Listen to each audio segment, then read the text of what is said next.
निकाय चुनाव का बिगुल बजते ही पार्टी प्रत्याशियों की घोषणा से पहले लगातार बैठकों का जिस प्रकार से दौर चल रहा है, मंथन हो रहा है, उससे लगता है कि इस बार पार्टी प्रत्याशी चयन को लेकर भी काफी मशक्कत करनी पड़ सकती है। वहीं भारतीय जनता पार्टी के महामंत्री आदित्य राम कोठारी का कहना है कि कांग्रेस के पास कहीं प्रत्याशी नहीं है और कांग्रेस कहीं दौड़ में नहीं है।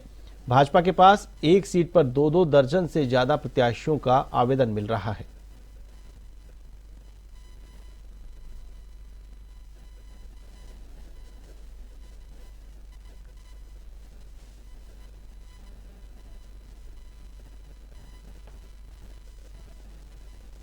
परिचर्चा का काम जारी रहेगा और आज मुझे लगता है कि 11-12 बज जाएंगे बातचीत करते करते, तो फिर हम कल तक भी आधे दिन तक हमारा काम बचेगा। कल तक हमें एक्सरसाइज को जारी रखेंगे। कल चुनाव समिति की बैठक है आप लोगों की?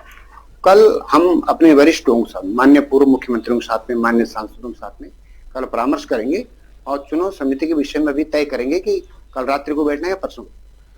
चमोली के दूरस्थ गांव डुमक के रहने वाले भवान सिंह गंभीर रूप से पैरालाइज है। विगत कुछ समय से उनका इलाज एम्स ऋषिकेश में चल रहा है। पैरालाइज मरीज की स्थिति नाजुक होने और डुमक गांव सड़क से करीब 6 किलोमीटर दूर होने पर मरीज को स्वयं घर तक पहुंचाना मुश्किल था। इस पर उनके परिजनों ने हेली एम्बुलेंस की मांग की। सीएम पुष्कर सिंह धामी ने संज्ञान में इस मामले को आते ही इस जटिल और दुर्गम परिस्थितियों को देखते हुए चमोली जिले के जिलाधिकारी संदीप तिवारी को मरीज को सकुशल घर तक पहुंचाने के लिए हेली एम्बुलेंस की व्यवस्था करने के निर्देश दिए।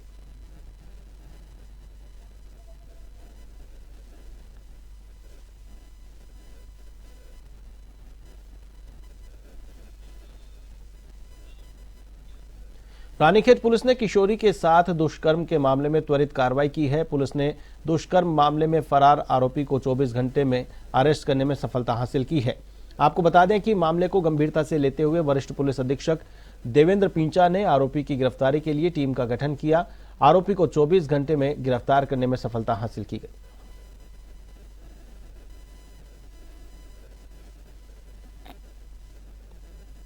आपको जैसे कि जानकारी में रानी के क्षेत्र में परसों एक रेप की घटना हो गई थी, जिसमें पुलिस ने तत्काल, हमने उसकी ग्रेविटी को ध्यान में रखते हुए इसमें तुरंत एफआईआर दर्ज कर ली थी और साथ साथ में इसके अनावरण के लिए हमारे एडिशनल एसपी साहब के नेतृत्व में एक टीम का भी हमने गठन कर लिया था। और सबसे बड़ी बात है, टीम ने बड़ी मेहनत के साथ काम करते हुए 24 घंटे के अंदर इस केस का अनावरण कर लिया। अभियुक्त को हमने गिरफ्तार कर लिया है और फिलहाल उसको मेडिकल करा के उसको जेल भेजा जा रहा है और उससे पूछताछ में उसने पूरी घटना को वो है जिस तरह से किया जो किया उसने उसको स्वीकार भी कर लिया है। फिलहाल साक्ष्य संकलन की कार्रवाई चल रही है और उम्मीद करते हैं उसमें हम सजा दें। राष्ट्रीय स्वयंसेवक संघ के द्वारा 25 दिसंबर को बलिदान और तुलसी दिवस के रूप में मनाते हुए राष्ट्रीय स्वयंसेवक के सह नगर कार्यवाह योगेश पांडे के दिशा निर्देश पर पूरे नगर में पथ संचलन किया गया। पथ संचलन सरस्वती शिशु मंदिर लोहाघाट से शुरू होकर शिशु मंदिर वापस लौटा। वहीं बाल स्वयंसेवकों में पथ संचलन को लेकर काफी जोश नजर आया। वहीं किसी भी प्रकार की अप्रिय घटना को रोकने के लिए पुलिस मुस्तैद नजर आई।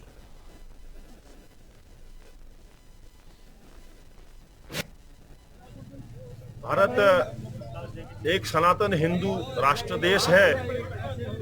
इस देश में ये जो क्रिसमस डे, ये डे जो है अपने मनगढ़ंत डे बनाए जाते हैं और डे का मतलब ये होता है कि कोई ऐसा महत्व नहीं है। हमारे यहाँ प्रतिदिन शनिवार, रविवार, मंगलवार, बुधवार हर बार शुभ माने जाते हैं, तो हमारे यहाँ डे का महत्व नहीं रहता है। और दूसरा, आज ये संचलन, बाल संचलन इसलिए हो रहा है, देश में जो हमारे ऐसे गतिविधि जो देश को बचाने के लिए कुछ भी करने को तैयार हैं, इस उद्देश्य से हमारे परिवार से ऐसे सनातनी हिंदुओं की विचारधारा को लेते हुए हम आज ये तुलसी दिवस के रूप में भी मनाते हैं। और रामनगर में रानीखेत रोड पर तुलसी दिवस के अवसर पर विश्व हिंदू परिषद एवं बजरंग दल के कार्यकर्ताओं सहित दुर्गा वाहिनी के तहत मातृशक्ति द्वारा संयुक्त रूप से तुलसी के पौधे की पूजा अर्चना करने के बाद हलवे का प्रसाद का भोग लगाकर प्रसाद वितरित किया गया। विश्व हिंदू परिषद के प्रखंड उपाध्यक्ष सूरज चौधरी ने बताया कि हर वर्ष 25 दिसंबर को तुलसी दिवस मनाया जाता है। तुलसी पूजन है, उसको लेकर विश्व हिंदू परिषद द्वारा कार्यक्रम किया गया। क्या आप हर वर्ष विश्व हिंदू परिषद, बजरंग दल, मातृशक्ति, दुर्गा वाहिनी द्वारा पूरे हिंदू समाज को इस राम की नगरी रामनगर संदेश दिया जाता है कि अपने सनातन धर्म में तुलसी पूजन होता है 25 दिसंबर को, और इसी को मानकर सर्व हिंदू समाज को तुलसी दिवस मनाना चाहिए। और ये कार्यक्रम भी इसीलिए तय किया जाता है कि इससे पूरे हिंदू समाज तक संदेश पहुँचे कि 25 दिसंबर को तुलसी दिवस का ही तुलसी पूजन ही होना चाहिए।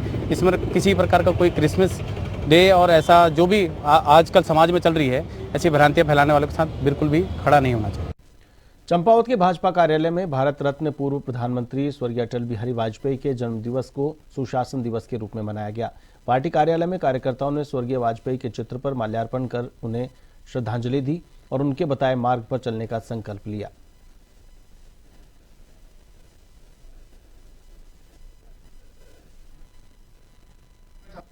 जैसा कि आपने पूछा कि आने वाले दिनों में, लेकिन मैं बता रहा हूं कि भारतीय जनता पार्टी का कार्यक्रम है, सुशासन दिवस के रूप में इसको मना रहे हैं और अटल जी की जयंती को हम हमेशा से मनाते आए हैं।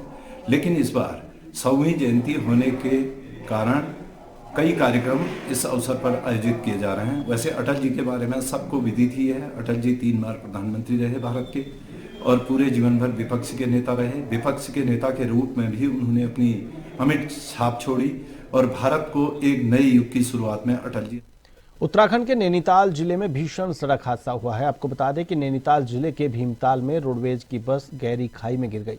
हादसे में 4 लोगों की जान चली गई तो वहीं 21 लोग घायल हो गए। मौके पर पहुंचकर एसडीआरएफ और पुलिस ने रेस्क्यू ऑपरेशन शुरू किया। सभी घायलों को खाई से बाहर निकालकर पास के हॉस्पिटल में भर्ती कराया गया, जहां उपचार चल रहा है।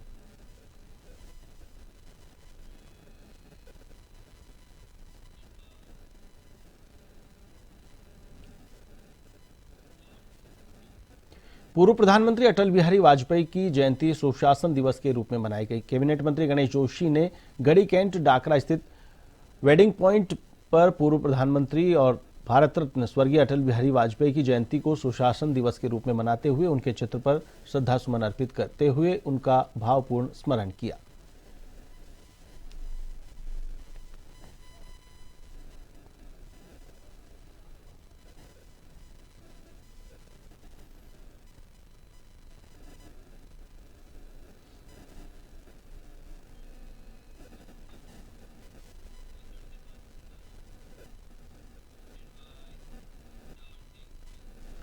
निकाय चुनाव का बिगुल बजते ही पार्टी प्रत्याशियों की घोषणा से पहले लगातार बैठकों का दौर चल रहा है। जिस प्रकार से मंथन चल रहा है उससे देखकर लगता है कि इस बार पार्टी प्रत्याशी चयन को लेकर भी काफी मशक्कत करनी पड़ सकती है। वहीं भारतीय जनता पार्टी के महामंत्री आदित्य राम कोठारी का कहना है कि कांग्रेस के पास कहीं पर प्रत्याशी नहीं है, कांग्रेस कहीं दौड़ में नहीं है। भाजपा के पास एक सीट पर 2 दर्जन से ज्यादा प्रत्याशियों के आवेदन मिल रहे हैं।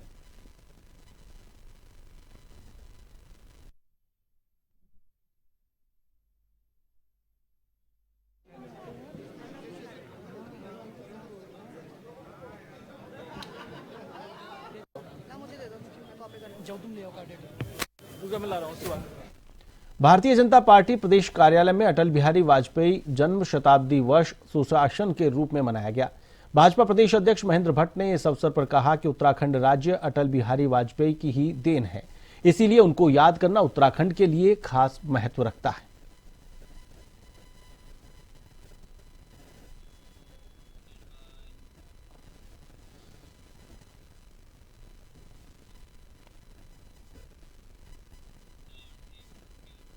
राज्य निर्वाचन आयोग द्वारा निकाय चुनाव को लेकर भाजपा और कांग्रेस पार्टी में दावेदारों का सिलसिला लगातार जारी है। इसी कड़ी में राजधानी देहरादून के कांग्रेस प्रदेश मुख्यालय में देहरादून के मेयर पद के लिए कांग्रेस के प्रदेश मीडिया प्रभारी राजीव महर्षि ने अपनी दावेदारी पेश की। इस बीच राजीव महर्षि ने कहा कि आज देहरादून की जो स्थिति है उससे जनता बहुत ही ज्यादा त्रस्त है और स्मार्ट सिटी के नाम पर देहरादून की भोली भाली जनता के साथ छल किया गया।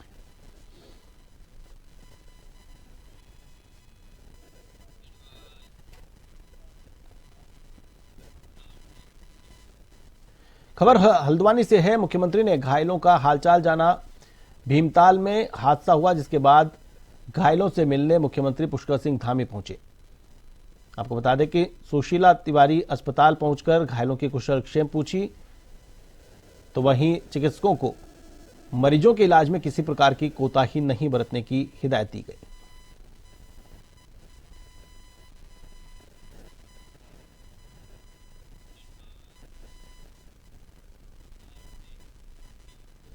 रानीखेत क्षेत्र में शीतलहर चलने से ठंड काफी बढ़ गई है, जिसके चलते रानीखेत तहसील में प्रशासन द्वारा अलाव की व्यवस्था की जा रही है, जिसमें आम जनता को ठंड से थोड़ी राहत मिल रही है। लोगों का कहना है कि बाजार में अलाव जलने से उन्हें काफी राहत मिल रही है। संयुक्त मजिस्ट्रेट राहुल आनंद ने कहा कि रानीखेत तहसील क्षेत्र में ठंड काफी बढ़ गई है, लोगों को थोड़ा राहत मिल सके इसीलिए रानीखेत बाजार और चिलियानोला नगर पालिका में अलाव की व्यवस्था की गई है।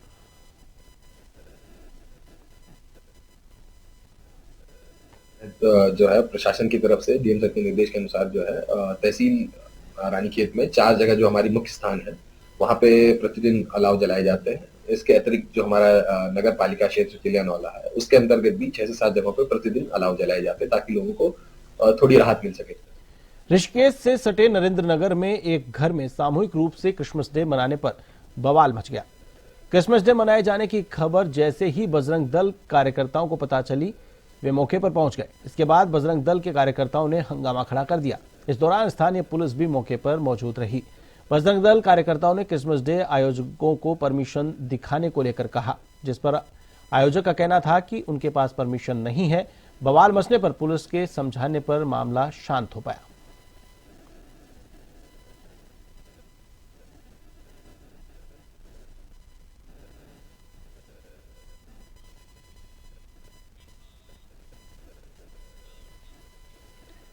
लोहाघाट उपजिला चिकित्सालय की व्यवस्थाएं बद से बदतर होती जा रही है।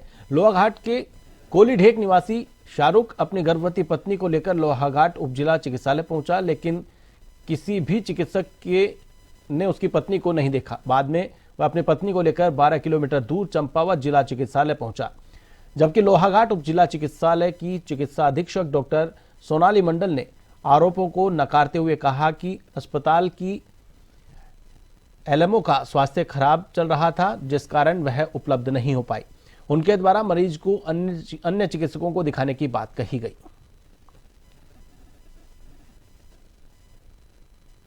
करीब मैं अपनी वाइफ को लोहाघाट डिस्ट्रिक्ट हॉस्पिटल लेके चला गया था और मेरी वाइफ प्रेग्नेंट है, जिसकी वजह से डॉक्टर 11 साढ़े 11 बज चुका है और अभी तक वो नहीं आए हैं। वो कह रहे हैं कि अभी आ रहे हैं, अभी आ रहे हैं। मैंने उनसे पूछा कि क्यों नहीं आ रहे हैं, तो उनका यही कारण है कि आ रहे हैं, आ रहे हैं। मैंने अगर कुछ कह दिया तो वो कह रहे हैं ऊंची आवाज़ से बात क्यों कर रहा है यार, तो मुझसे उल्टा लड़ने लग रहे हैं वो लोग। और अब मैं इसकी वजह से मैं जो है सीधे अपने निकाय चुनाव की गहमागहमी के बीच दूसरे दल के नेताओं का बीजेपी में शामिल होने का सिलसिला शुरू हो गया है। श्रीनगर के पूर्व नगरपालिका अध्यक्ष विपिन नैथानी, उनकी बहन आशा उपाध्याय अपने समर्थकों के साथ भाजपा प्रदेश कार्यालय में बीजेपी में शामिल हो गई। इसके साथ ही ऋषिकेश से कांग्रेस के पार्षद जीतन नेगी ने भी बीजेपी की सदस्यता ग्रहण कर ली। बीजेपी के प्रदेशाध्यक्ष महेंद्र भट्ट ने कहा कि आज सभी लोग विकास के साथ जुड़ना चाहते हैं, जिससे प्रभावित होकर दूसरे दल के नेता बीजेपी में शामिल हो रहे हैं। आज मुझे बताते खुशी है कि श्रीनगर के अंदर, क्योंकि पूर्व में नगर पालिका के चेयरमैन रहे श्रीमान विपिन मैठानी जी और उनकी बहन श्रीमती आशा उपाध्याय जी, जो पिछली बार चुनाव लड़ी थी बहुत कम मतों से चुनाव, क्योंकि उसी दौरान उनके पति का देहांत हुआ तो प्रचार प्रसार उन्होंने उनको जीत नहीं पाई थी। इस बार उन्होंने भारतीय जनता पार्टी को अपना समर्थन देने का निर्णय किया। आज पार्टी की तरफ से उन्होंने संस्था ग्रहण किया। मैं उनका अपने दल के राज्यपाल गुरमीत सिंह ने राजभवन देहरादून में उत्तराखंड उच्च न्यायालय के नवनियुक्त मुख्य न्यायाधीश न्यायमूर्ति गुहनाथन नरेंद्र को पद की शपथ दिलाई। इससे पूर्व मुख्य सचिव राधा रतूड़ी ने भारत के राष्ट्रपति द्वारा न्यायमूर्ति गुहनाथन नरेंद्र को उत्तराखंड उच्च न्यायालय के मुख्य न्यायाधीश बनाए जाने से संबंधित अधिपत्र पढ़ा। शपथ ग्रहण समारोह में मुख्यमंत्री पुष्कर सिंह धामी सहित कई गणमान्य मौजूद थे। पर्यटन क्षेत्र फूलचट्टी गोल्फ रैपिड के पास गुमानीवाला से घूमने गए 3 दोस्त अचानक से बीच नदी के बहाव में फंस गए। जान आफत में देख तीनों ने चीख पुकार मचाई। स्थानीय लोगों की सूचना पर एसडीआरएफ ने कड़ी मशक्कत कर तीनों को लगभग 1 घंटे के बाद सकुशल नदी से बाहर निकाला। सकुशल रेस्क्यू होने पर स्थानीय लोगों ने एसडीआरएफ की सराहना की।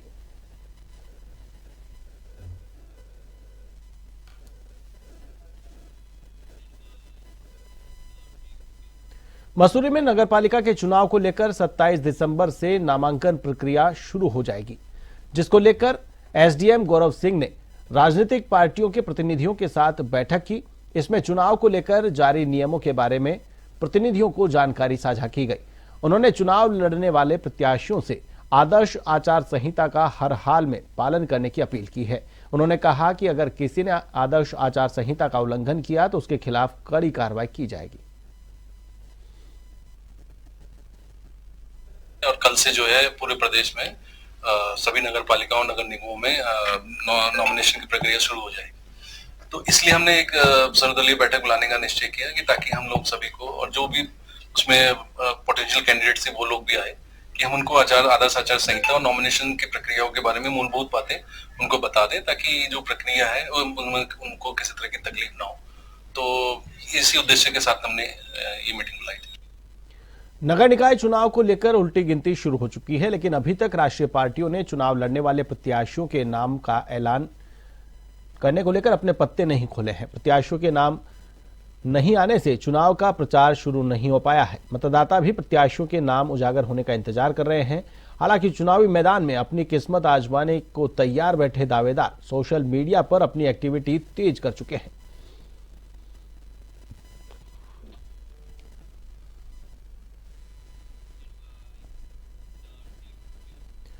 रामनगर के राजकीय इंटर कॉलेज में शुक्रवार के दिन नमाज पढ़ने के लिए दी गई छुट्टी का मामला अब तूल पकड़ता नजर आ रहा है। हालांकि इस मामले में अधिकारियों द्वारा शिक्षकों को निलंबन करने की कार्रवाई की जा चुकी है। इस कार्रवाई के विरोध में शिक्षक भी अब आंदोलन पर उतर गए हैं। शिक्षकों ने इस मामले में निलंबन की कार्रवाई को वापस लेने और विश्व हिंदू परिषद के जिला मंत्री सूरज चौधरी की गिरफ्तारी की मांग की जा रही है।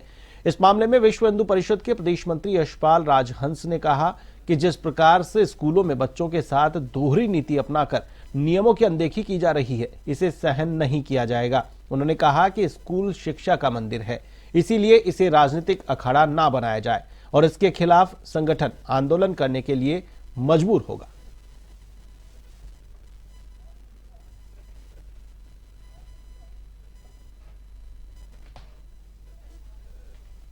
सामाजिक संगठन है, हम कोई पर्दे के पीछे छिपकर काम करने वाले लोग नहीं हैं। समाचार पत्रों के माध्यम से ये विषय पूरे जिले में गया। मुख्य शिक्षा अधिकारी ने इसका संज्ञान लेते हुए पत्र जारी किया, एक शिक्षक का निलंबन भी किया और ये इसमें जांच के आदेश दिए। और इस प्रकार का कोई निर्देश नहीं है कि समुदाय विशेष के किसी भी छात्र छात्रा को अपने धार्मिक पूजा पद्धति के लिए 1 दिन का अवकाश मिलेगा या आधे दिन का अवकाश मिलेगा, ऐसा है ही नहीं। सभी छात्र छात्राओं के लिए समान भाव है, समान निर्देश हैं, तो फिर इस प्रकार का भेदभाव क्यों? राष्ट्रपिता महात्मा गांधी 26 दिसंबर को ही 1924 में कांग्रेस अध्यक्ष के रूप में मनोनीत हुए थे। इस दिन को उत्साहपूर्वक मनाने के लिए कर्नाटक के बेलगामी में गुरुवार को अखिल भारतीय राष्ट्रीय कांग्रेस ने 2 दिवसीय बैठक आयोजित की, जिसमें उत्तराखंड के नेताओं को भी प्रतिभाग करना था। लेकिन शहरी निकायों के चुनाव के मद्देनजर उत्तराखंड कांग्रेस के सभी वरिष्ठ नेताओं ने कांग्रेस मुख्यालय राजीव भवन में आयोजित गोष्ठी में हिस्सा लिया और बापू को याद किया। इसको लेकर कांग्रेस प्रदेश अध्यक्ष करण महारा ने कहा कि आज बेलगामी में उत्तराखंड से 5 लोग भाग लेने वाले थे। उत्तराखंड के हर जिले में कार्यक्रम मनाया जा रहा है।